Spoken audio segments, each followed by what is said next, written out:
Well, thank you very much. It's been a very interesting debate.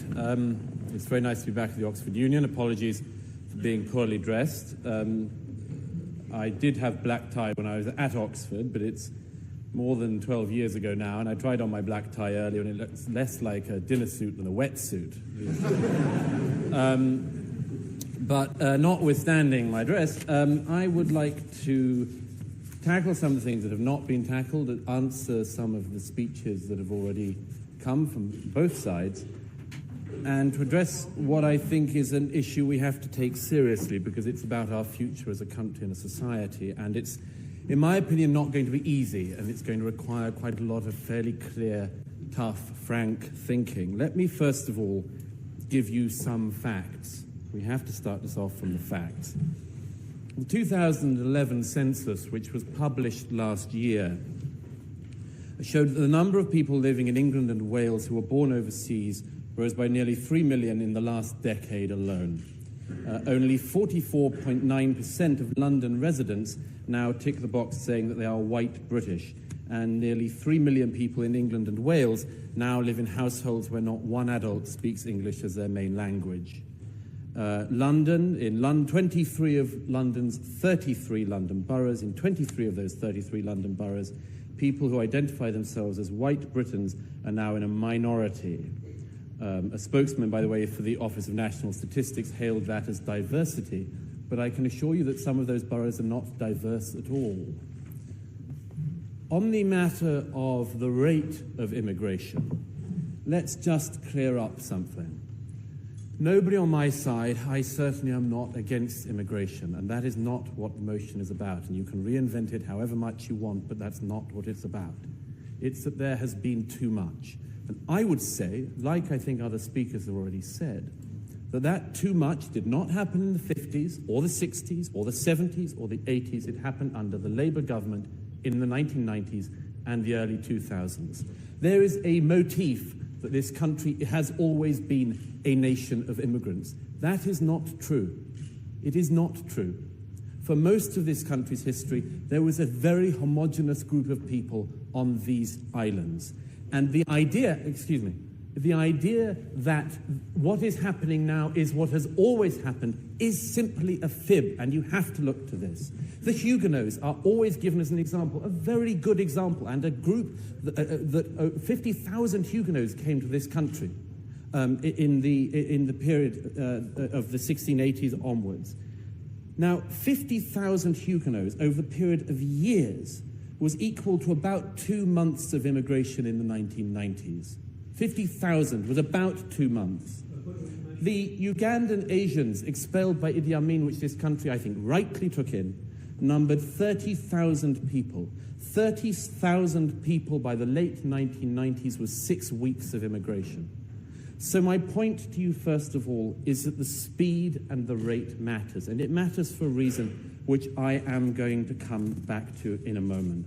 But first, let me mention some of the arguments that have come up which do need answering about this. The first is the inevitable argument that the reason why we need mass immigration and have needed it is because there are jobs that British people will not do, and we need to import people to do those jobs.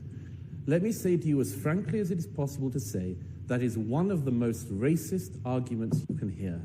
It suggests that there are jobs which British people not only don't want to do, but shouldn't do, don't have to do. We don't have to even encourage them to do. Please, you've had your go. We don't even need to encourage them to do. But we will go around the rest of the world and hoover up people who are willing to work for nothing because it provides us with cheap nannies and cheap waiters in restaurants and so on. I think it's a lamentable argument. The second argument you can hear, and we had it already tonight, is the argument about the hoovering up, as I would put it, of the other end, as it were, of the economic spectrum, that it is the best idea possible that we will travel around the world and hoover up nurses and doctors in Africa and across other regions of the world, that we can take people from the third world who the third world has superbly educated and make sure they benefit us. Again, I think a lamentable argument. Look, the argument on immigration often comes down to net benefits. Is it an economic net benefit or an economic problem? You can, incidentally, on the material in this, find pretty much a 50-50 50-50 divide. About 50% of the studies say that there's a huge impact positively for the country. About the other 50% say the opposite. And by the way, that even goes, Lord Singh, to the study you cited. You cited the UCL study. That same study found that between 1995 and 2011, migrants in the UK received £95 billion more in services and benefits than they contributed in taxes. That's the same study that you cited. Another one that we get told, and we got it from someone on the floor, we need immigrants because they're going to pay our pensions.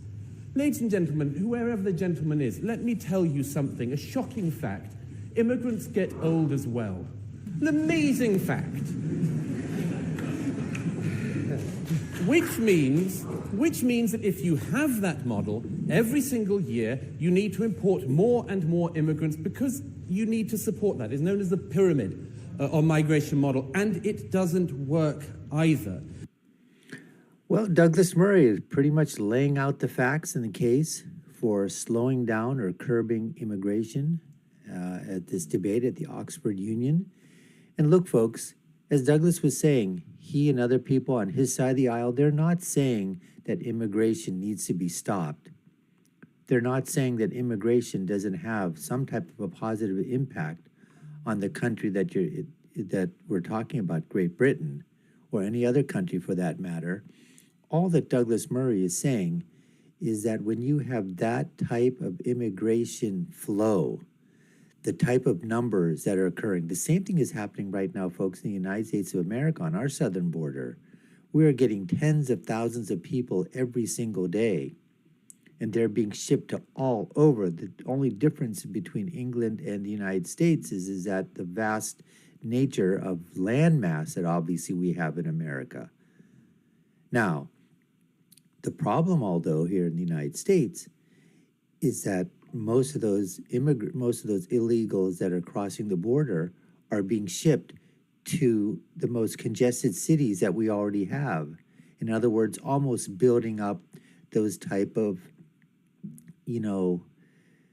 immigrant centers, so to speak, what they're calling sanctuary cities. That's happening in Leeds, in Birmingham, in London, in those places where immigrants from all different backgrounds, countries, ethnicities, heritage, creed, color, religion, all that are basically being, that's where they're going because either they have family members there from previous, illegal aliens, or family members that might have been here and now have got green cards or citizenship.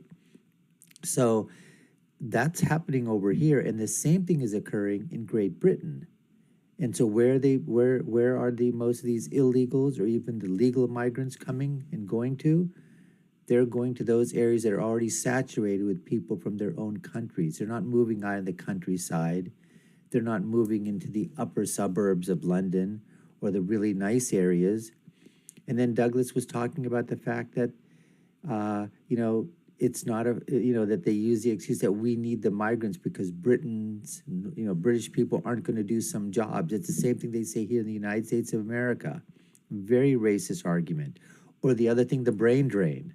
Oh, we're going to scoop up everybody from, that's got a great education, PhD, medical doctors, lawyers, engineers, and we're going to bring them over here and they're going to help the British people.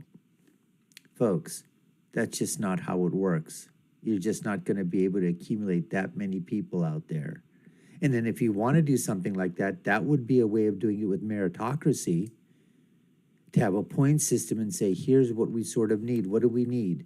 Oh, we're short nurses. Okay, you know what? Let's take a look on merit around the world. You need doctors, do the same thing, engineers, lawyers, teachers, whatever it is. But first, do it within your own country to find those people that can fill that position.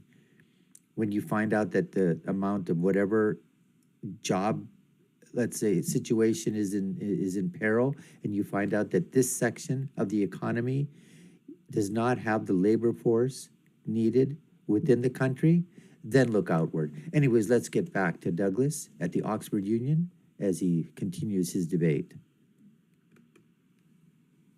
One of the strange things about having this debate is this. Everyone thinks that they have to tiptoe. I'm sure you're nervous about walking through the proposition lobby tonight. I'm sure you are, because this is issue which is fervid and fetid in all sorts of ways. But one of the oddities about this is that there is complete political unanimity on this side of the House. Complete political unanimity. Jack Straw, who was one of the Labour ministers who presided over that catastrophic period of too fast immigration, now says, he said it in November of last year, that it was a spectacular mistake. That's his words, a spectacular mistake. David Miliband, now Labour leader, says that at the next general election... very easily done. Apologies. Ed Miliband, now Labour leader, says that if he wins the next general election, which he could, he will bring net immigration down because he realizes his party got this wrong. He said in September of last year, I want to get overall immigration down. David Cameron, Nadim's party leader, the man who would be properly Prime Minister, perhaps in 2015, said in his speech last year, on 25th of March, he said, contra, Nadim, to your argument, quote, under the previous government, immigration was far too high and the system was badly out of control. Net migration needs to come down radically. That's the words of the Prime Minister. This is not an outrider argument. It's what all the main political parties now say. They say it because it's what the public think. 77% of the people in the British Social Attitudes poll last year said they wanted immigration to come down. Almost 60% said they wanted it to come down by a lot. That's the British people's opinion, and the politicians are simply, amazingly, having to try to answer that, and a serious need. Now, I'm aware that the bell has gone, but let me very quickly address the issue, if I can find it, that came up from a couple of people. And this is the key thing I really wanted to mention, if I may have a moment. This issue of our values. I hate hearing this, we don't know who we are. Because quite often it leads to the thing of, we're not anything. Britain isn't anything. Britain never existed. It's not an identity, and so on. One of the reasons you hear that is because it is an attempt, I think an honest and a decent attempt by people to answer a real question. When you have migration at the rate this country has had it in recent years, you have to expand and water down your definition of what you are because you have people coming in so fast that what would have been your definitions of yourself stop holding. If you asked somebody 50 years ago, what is Britishness? What are British values? They would have said it very clearly. They are epitomized in a set of historic institutions, in the institutions of Parliament, in the institutions of trial by jury and the high courts, in the great schools and universities. They would have said the monarchy. They would have said the Church of England. Why is it now that we have this big, endless debate? Who are we? What are we? It's because we want to welcome people, but it's happened so fast, we have to end up doing things like saying Britishness is about fair play or being nice to people. Everyone wants to be nice to people. Very few people would say our identity as a country is being mean to people. But we water it down because it's what we think we have to do, and in a way we're right. In a way we're right, because it has become very difficult to say what Britishness is or can be or should be for people when immigration happens at this kind of rate. I would submit, ladies and gentlemen, this is something which in your lifetime and mine is going to be a colossal issue. Migration does bring all sorts of benefits. When it comes at this sort of rate, I would argue it also brings some very negative things as well. And one of the things that is that people of this country, including many, many immigrants, and I'll finish on this, many immigrants, including first and second generation immigrants now say, there is a problem with the speed of immigration because it changes the country. It is all very well to say that we are open to people who share our values. But if our values water down and the people who come here come at the rate they have, it is not surprising that we will end up arguing for immigration as an economic thing, because we will be giving up our culture, we will be giving up our identity, and we will be saying what some people now do say, which is that the peoples of Britain and Europe have lost their place in the world. I think it is right for people to have a place they call home, an identity that they're proud of. I think it for all people around the world, and I think it for the people of this country. And I hope tonight you can vote to say you think that too. Thank you. And Douglas Murray finishing off his speech to a thunderous applause there at the Oxford Union. The only thing I want to add is that Douglas was talking about that as the amount of immigration continues to grow, and the amount of immigration, whether legal or illegal, asylum seekers, refugees, migrants, whatever they are, however you want to classify them, continues to increase. He was talking about the watering down of society, especially when it comes in at such a rapid pace. But then he was saying that it's almost apologetically that some people might, the watering down of values of what it is to be British, or here what it means to be an American on our side of the pond. I don't think that should matter one bit, regardless of what happens. I think it should be even pronounced with even more fervor, with even more zeal, with more zest to talk about what it is to be British. Because the people that are coming into your country need to know that. Now, how they need to know that, that's going to come to education, that's going to come into having their place in the world, but that's not going to happen right away, but hopefully through generations, but that needs to be taught somehow. That's a conundrum. How do you get that Britishness value? How do you get that American exceptionalism, patriotism for country? How do you instill that into, the immigrants, whether they're legal or illegal? Because what we're seeing right now on both sides of the pond in many other countries, but specifically in Britain and the United States, is that there are a lot of people that have been born and raised here many, many generations, Democrats, leftists, progressives, that don't like or hate this country for what it stands for. So, if we expect immigrants, illegal or whatever classification you want to call them, to have love of country, have love of ideals, well, what can we say about our own that basically resist those ideals, resist those values? It is something to think about. Folks, we appreciate you taking the time to watch. You've been watching the Dr. Nasir Shaikh Show. I've been your host. My name is Dr. Nasir, and if you haven't done so already and you love our content, we'd love for you to subscribe to the channel. You know what to do. Hit that notification bell, like, share, and follow us. Check out our links to other videos here and below. And I'll leave you with my final thought, which is always, when you're right, and when you're left, you're wrong. Until next time, folks, take care and stay safe.